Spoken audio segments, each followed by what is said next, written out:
Welcome to my channel. In this video I am going to show how to fix Windows could not complete the installation.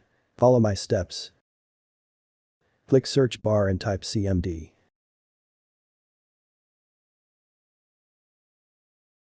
Right-click command prompt and click Run as administrator.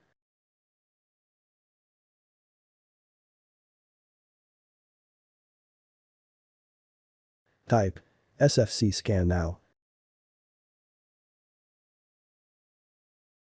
Press enter. Wait.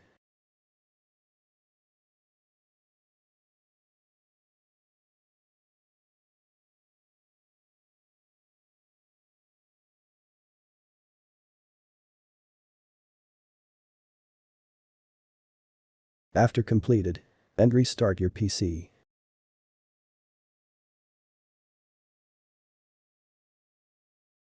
Problem solved. Subscribe.